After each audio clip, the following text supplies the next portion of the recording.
E aí galera, beleza? Bom, vamos encerrar a nossa disciplina, né? Já tá bom, já chega, né? Já vimos coisa pra caramba o ano inteiro, né? 15 tópicos, mas tinha tópico que tinha mais de uma doença, então, sinceramente, eu não sei quantas doenças a gente viu esse ano na parte de reumatologia, mas foi bastante, né? Eu tentei abranger o máximo possível para aquilo que nós vamos precisar para prática clínica e aquilo que a gente não vai precisar, mas enfim, eu precisava passar para vocês, né? Pois bem, deixa eu só virar a câmera um pouquinho mais aqui, aí, melhor. Então, galera, síndromes vasculíticas, né? Nós ainda não havíamos acompanhado o conteúdo com inflamação específica nos vasos. Talvez a inflamação pudesse começar nos vasos e passar para outro tecido, enfim. Mas aqui a inflamação, na maioria nas patologias que nós vamos ver, começa no vaso e afeta principalmente os vasos sanguíneos, tanto artérias quanto veias. O problema é, por afetar vasos sanguíneos, eu estou afetando algum lugar que deveria receber irrigação e não vai receber irrigação, né? Então, a definição de vasculite, de um modo geral, ela é uma inflamação na parede dos vasos sanguíneos. E por que eu chamo de síndrome? Porque a vasculite ela acompanha um conjunto de sinais e sintomas. Justamente por ter um processo inflamatório presente no corpo, nos vasos sanguíneos, que deveriam levar irrigação para outros órgãos, outros sistemas, e não vai conseguir levar essa irrigação. Gente, estava tudo quieto até agora. Agora começa a briga de passarinho aqui fora. Então, se vocês ouvirem alguma coisa, passarinho brigando, tá?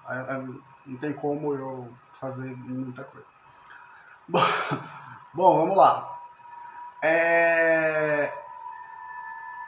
As vasculites elas vão ser caracterizadas principalmente por necrose na parede dos vasos, acompanhado de proliferação endotelial e acúmulo de células inflamatórias, aí nesse caso neutrófilos ou linfócitos em torno da lesão. Então, de um modo geral, eu vou iniciar um processo inflamatório na parede dos meus vasos, tá? E esse processo inflamatório pode começar por diferentes formas, que a gente vai ver daqui a pouco. Esse processo inflamatório vai atrair células de defesa para o nosso corpo. Como nós estamos carecas, que nem eu, de saber, o sistema imune, quando ele chega para atacar o invasor ou agente que está provocando a inflamação no nosso corpo, ele não quer saber. Ele chega baixando a porrada em todo mundo, né? E aí nessa dele chegar baixando a porrada em todo mundo, muitas vezes ele acaba agredindo tecidos do nosso corpo que não tem nada a ver com o processo inflamatório, né? Nesse caso específico, a presença de um antígeno ou de um agente causador da inflamação atrai células de defesa que vão atacar a parede dos vasos. Esse constante ataque na parede dos vasos provoca a morte das células da parede do vaso. Várias células morrendo ao mesmo tempo, eu começo a ter necrose, que aí é a morte tecidual da parede do vaso. Aí, no caso, o tecido da parede do vaso é o tecido muscular liso, né?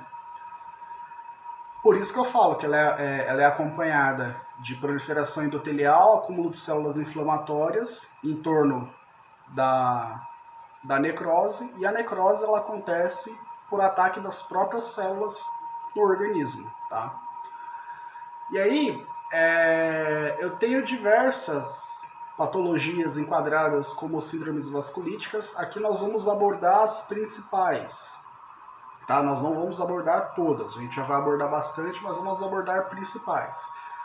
É que assim, elas se desenvolvem de uma maneira muito parecida, tá? O que diferencia uma síndrome vascular de outra é a região onde está ocorrendo a vasculite e, consequentemente, que tecido ou que sistema está deixando de ser irrigado por essa vasculite. Tá? Então eu tenho poliangite granulomatosa eosinofílica, ficou legenda aqui em cima. Poliangite granulomatosa eosinofílica, poliangite granulomatosa, poliangite microscópica, vasculite por IgA, que é um anticorpo e agora está muito em voga, né, para falar de testes a respeito da Covid e tudo, IgA, IgG. O IgA, IgG, IgM são um conjunto de anticorpos que atuam na defesa do nosso organismo e eles aparecem depois que o antígeno já foi controlado. Tá? É aquela explicação que eu dei no começo do ano. Toda vez que aparece uma doença nova no nosso corpo, o anticorpo, no primeiro contato, ele guarda um registro dessa doença, ele anota o RG da doença, e esse RG é o antígeno. Próxima vez que a doença aparecer, ele já sabe, ele fala, ó, eu tenho o seu registro aqui, eu sei que você é uma doença, eu sei o que você faz, vou te pôr para fora daqui. Tá? E é isso que está faltando no nosso organismo agora com relação a SARS-CoV-2. Tá? O nosso corpo ainda não tem o RG da SARS-CoV-2. Então, a SARS-CoV-2 entra no nosso corpo, faz a bagunça que ela quiser por onde ela passar, e o nosso sistema de defesa ainda não consegue identificar a SARS-CoV-2. Por isso que a gente precisa de uma vacina para vir justamente com o RGzinho da SARS-CoV-2 para que as nossas células de defesa consigam identificar e atacar só a SARS-CoV-2. Tá? E aí nós vamos ter produção de IgM, IgG, IgA, de diversos anticorpos relacionados nesse caso específico, reagente para SARS-CoV-2. Voltando para cá. Doença por anti-IgBM da membrana basal glomerular, e aqui eu estou falando por ser glomerular, estou falando da parede das arteríolas e capilares do sistema renal. Poliangite nodosa, poliangite nodosa, cutânea, arterite de células gigantes e arterite Takayasu, né? E algumas outras, Kawasaki, B7, que nós vamos ver daqui a pouco também. Bom, epidemiologia. Não tem uma faixa de idade específica para que uma pessoa possa vir a desenvolver uma síndrome vasculítica. Tá? Cada síndrome vasculítica, dentre as principais, tem a sua média de idade específica. Por exemplo, a arterite de Takayasu, ela acomete as pessoas por volta de 20 anos. A doença de Becet por volta de 30 anos. Tá? E aí eu posso acometer tanto homens quanto mulheres. Então, dos 8 aos 60, 70 anos de idade, nós corremos risco de desenvolver uma vasculite. Como que se desenvolve a vasculite no nosso corpo? Ela vai ser provocada, claro, por um antígeno exógeno, ou seja, por um agente causador da inflamação externo, que não faz parte do nosso corpo. E aí eu vou ter 4 mecanismos do qual as células de defesa vão tentar atacar o antígeno causador da inflamação e vão acabar atacando os meus tecidos por engano. Tá? O primeiro é atuando com a participação de eosinófilos e mastócitos com a IgE, com o anticorpo. Então eu tenho o meu agente causador da inflamação, o meu antígeno. O anticorpo vai tentar atacar o antígeno, vai fazer a degranulação de substâncias vasoativas, dentre elas histamina e serotonina. Essas substâncias elas não só vão provocar dilatação dos vasos, como elas também vão atrair outras células de defesa para essa região. Principalmente eosinófilos, linfócitos e mastócitos. Tá? E aí os eosinófilos, linfócitos e mastócitos, quando eles chegam, eles não atacam especificamente só o antígeno que está gerando a minha alergia, está gerando a minha inflamação. Eles atacam todos os tecidos em volta, dentre eles a parede dos vasos. O segundo mecanismo é a atuação ou pelas células T-killer, que são as células, traduzindo, TK assassinas, que são células também que atuam, assim como os eosinófilos, mastócitos atuam na defesa do nosso organismo, tá? E essas células podem tanto atacar os antígenos, como também acabar atacando células que não tem nada a ver com a situação, células epiteliais, células de outros tecidos. Complexo C, né, envolvendo as proteínas C5 e C9 que também atuam no sistema de defesa do corpo humano.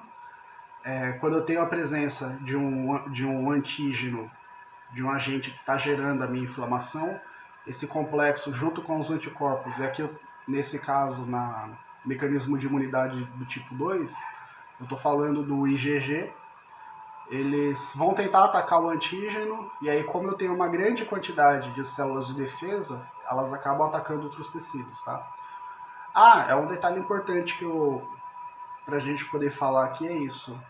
Esse ataque coordenado acontece, ele acaba sendo, entre aspas, um pouco desastroso para atacar não só o antígeno, como também atacar os outros tecidos do nosso corpo, porque não vai só uma célula de defesa, vai um monte de células ao mesmo tempo. Vai uma raid, uma tropa inteira atacar aquele antígeno. E aí, dessa forma, todo mundo batendo sem ver onde está batendo, eles acabam atacando células dos tecidos ao redor. E é aí, nesse caso, onde começam as nossas vasculites.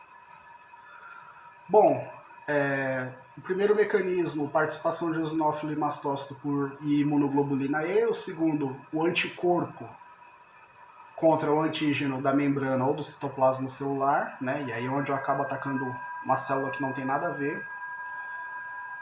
Mediação por imunocomplexos, né? Que é a ligação das proteínas C5 e C9 e a presença de neutrófilos para neutralizar os antígenos, e aí esses anticorpos acabam atacando também os endotélios. E depois também participação do linfócito T com as subpopulações TH1. Tá? Nesse caso, essa subpopulação TH1 vai ser uma subdivisão dos linfócitos T. Ele vai tentar atacar a bactéria, o antígeno, o fungo que está gerando o processo inflamatório. E ao tentar atacar depois que ele ataca esse antígeno, ele acaba se maturando e se ativando, e nesse processo de maturação e ativação, ele se transforma numa célula gigante multinucleada. O acúmulo dessas células epiteloides gigantes multinucleadas estimula a degranulação dos tecidos, liberando histamina e serotonina. Assim como acontece aqui no primeiro exemplo, eu também vou ter a liberação de substâncias vasoativas, vou atrair células de defesa para essa região onde está tendo o processo inflamatório, e eu vou acabar agredindo os meus tecidos. Tá? No caso, aqui o processo se inicia pelas subdivisões do linfócito T. Tá? Então, a gente percebe que por diferentes atores e de uma forma muito parecida, eu sempre, ao ter uma vasculite, eu vou ter a presença de um antígeno ou de um alérgeno, né, que é a substância que está gerando o processo inflamatório ali em questão, substância tóxica ou um outro organismo.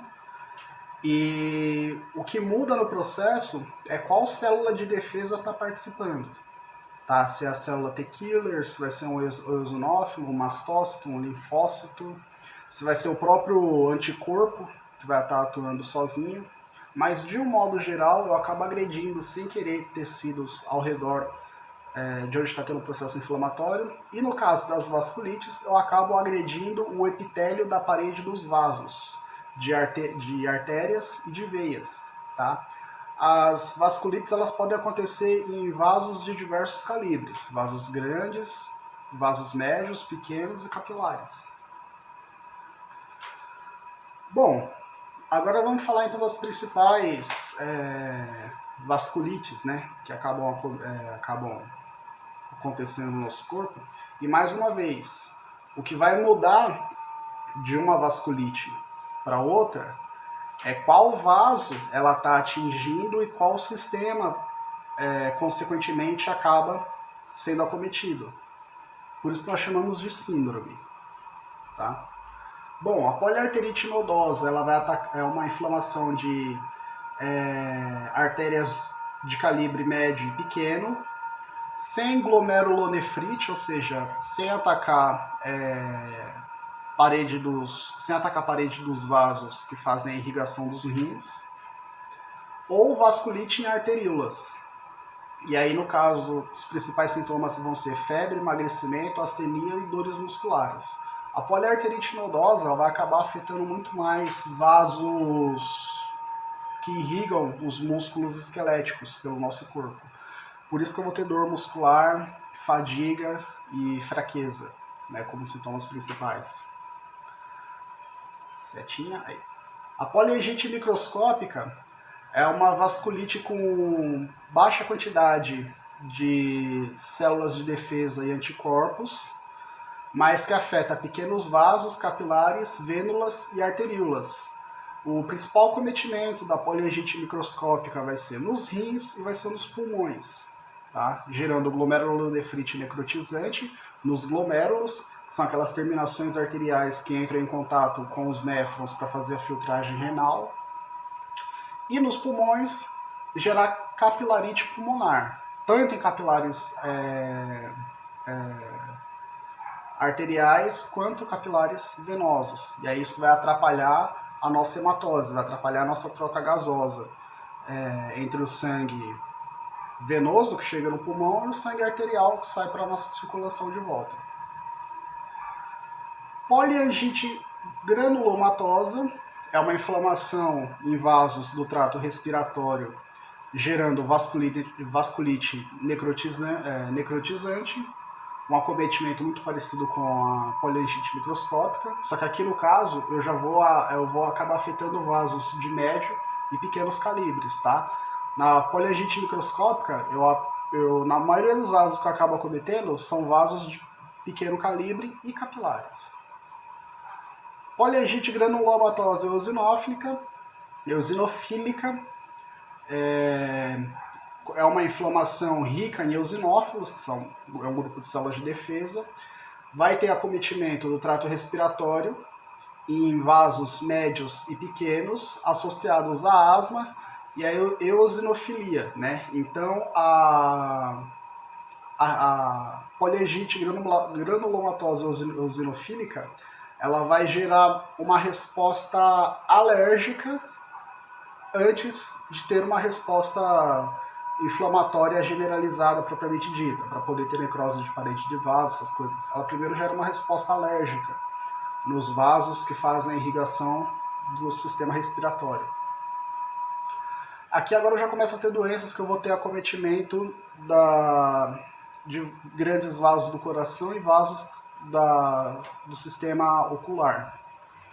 Arterite de Takayasu é uma inflamação que acomete a artéria aorta e os principais ramos da artéria aorta e a artéria pulmonar.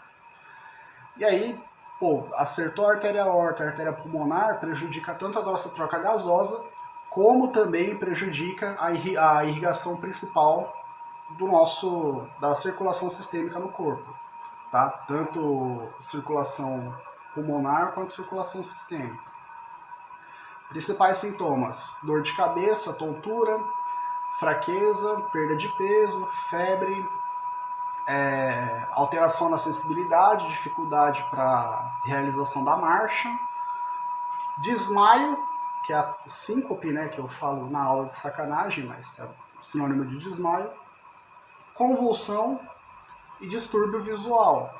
A arterite de Takayasu ela já começa a afetar a nossa visão, tá? Bom, se ela comete a artéria aorta e os principais ramos da artéria aorta, ela vai acometer toda a circulação sistêmica. Então, todos os tecidos que vão precisar de sangue arterial para manter a sua nutrição serão afetados. Arterite de células gigantes, inflamação arterial que acomete grandes artérias, e aí no caso, as principais artérias acometidas são carótida, subclávia e aorta. Os tipos, né, e a artéria aorta.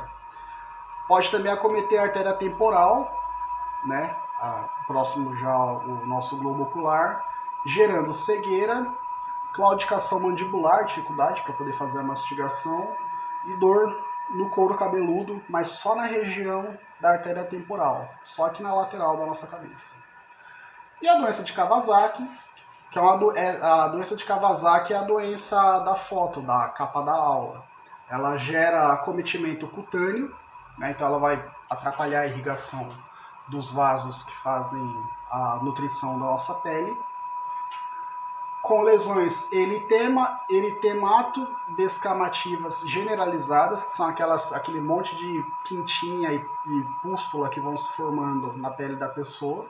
Parece uma alergia, né? Mas na verdade é um acometimento cutâneo pela falta de irrigação por essa vasculite que está acontecendo, no caso da doença de Kawasaki. Um acometimento forte na região palmar e na região plantar, do nosso pé, claro. Mucosa ocular, então esse pessoal vai ter um grande ressecamento no olho. E aí as manifestações clínicas da doença de Kawasaki serão febre, adenomegalia cervical, adenomegalia na língua e lábios avermelhados. Além disso, nós temos essas outras duas doenças. Eu achei que tinha acabado, a gente tem mais duas aqui que também são muito importantes. Doença de BC é uma doença que ela vai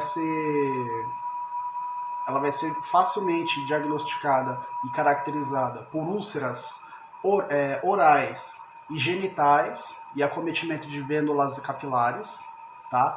Então a pessoa vai ter presença de ferida na pele, na cavidade oral, principalmente a parte interna da boca, na região genital, que eu evitei de colocar foto aqui porque, né, é um vídeo público, mas oh meu Deus do céu, esqueci o nome do autor do livro que a gente usou inteiro.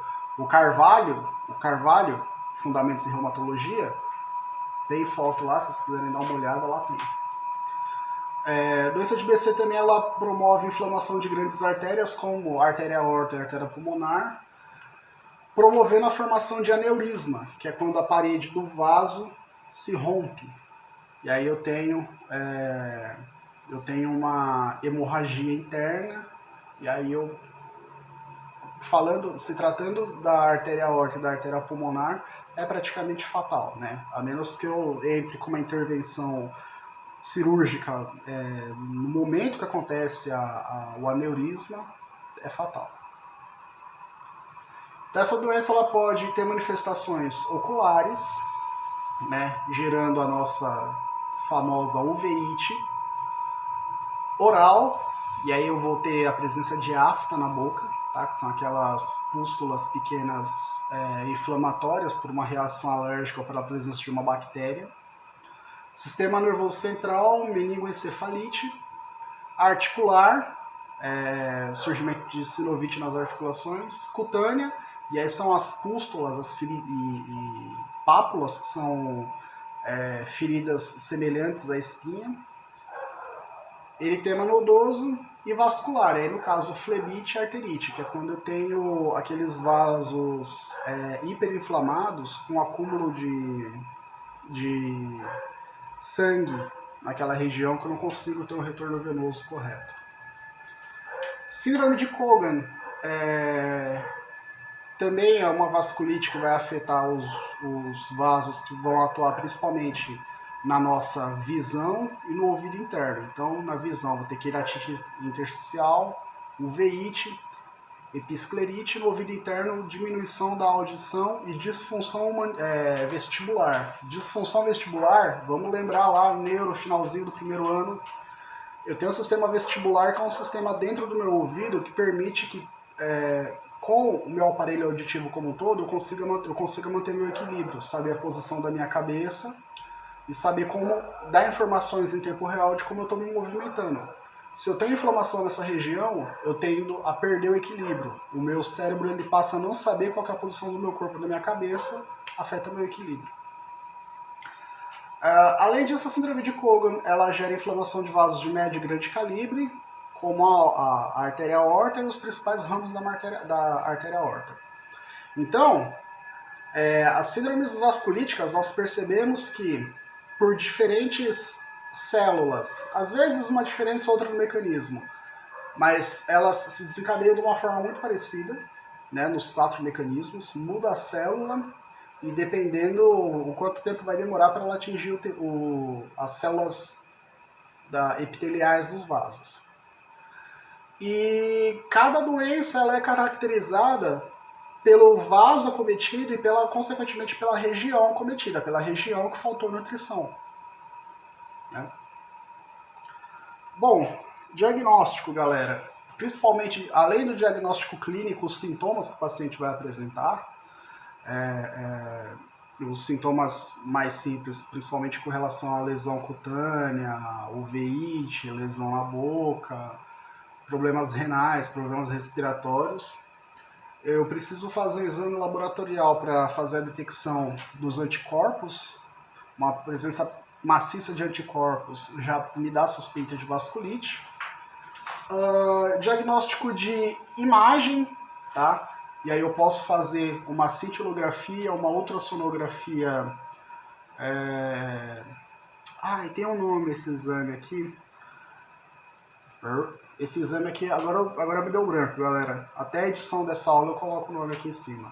Mas ela é uma ultrassonografia que, diferente do ultrassom normal, onde todas as imagens ficam em preto e branco, aqui eu faço a aplicação de um sistema colorido no vaso, em que eu preciso investigar a circulação, porque quanto menos cor aparecer, quer dizer que aquele vaso está ocluído e a circulação está passando com dificuldade. Tá? É uma ultrassonografia especial, não vou lembrar o nome agora, mas ela é uma ultrassonografia, ela é diferente. Aqui eu tenho uma cintilografia, que é quando o paciente ele toma uma substância reativa que vai dar cor na circulação sanguínea, e aí na hora que eu faço a imagem desse paciente eu consigo verificar como que estão os vasos, se tem alguma oclusão, se o vaso está com o tamanho aumentado ou diminuído, para poder chegar ao diagnóstico. E a ressonância magnética, né? A ressonância magnética fatia a pessoa em várias partes e dá pra gente diagnóstico perfeito. Tratamento de síndromes vasculíticas, aquilo vai ser tudo medicamentoso, né? Primeiro para fazer a imunossupressão, para controlar o agente alérgeno que está gerando a inflamação e também para diminuir a resposta inflamatória do corpo. Então, esteroides para diminuir a inflamação, drogas imunossupressoras e citotóxicas, porque se eu tenho processo inflamatório, tem a liberação de citocinas, que são aquelas proteínas que vão sinalizar o processo inflamatório que está acontecendo. Então, eu tenho que fazer a supressão dos agentes inflamatórios, tanto das células quanto das proteínas que estão avisando que está tendo um processo inflamatório, que são as citocinas. E aí, além disso, tem um problema porque o uso excessivo de esteroides pode ter efeito colateral, desenvolvimento de outras doenças, dentre elas a doença de Cushing. Então, se a pessoa precisar utilizar esse medicamento por muito tempo, né, ou outros imunossupressores precisam ser utilizados por muito tempo, eu vou precisar interromper essa medicação e tratar os efeitos colaterais desse uso excessivo de imunossupressores. Senão a pessoa ela desenvolve doenças reativas à medicação. Porque, claro, se eu tenho um imunossupressor, eu estou deprimindo meu sistema imunológico, uma hora essa depressão do sistema imunológico vai fazer falta, né? Seja um processo inflamatório mais intenso ou uma outra resposta adversa. Beleza? Galera, acabamos por aqui então a nossa missão de fundamentos em reumatologia, beleza? Mais uma vez, prazer estar com vocês. Agora a gente vai falar só de termo, vai ter as aulas práticas aí mais pra frente, e aí eu dou mais informações de como vai funcionar. Beleza? Então, galera, abração, Prazer sempre inenarrável estar com vocês. É nóis. Falou.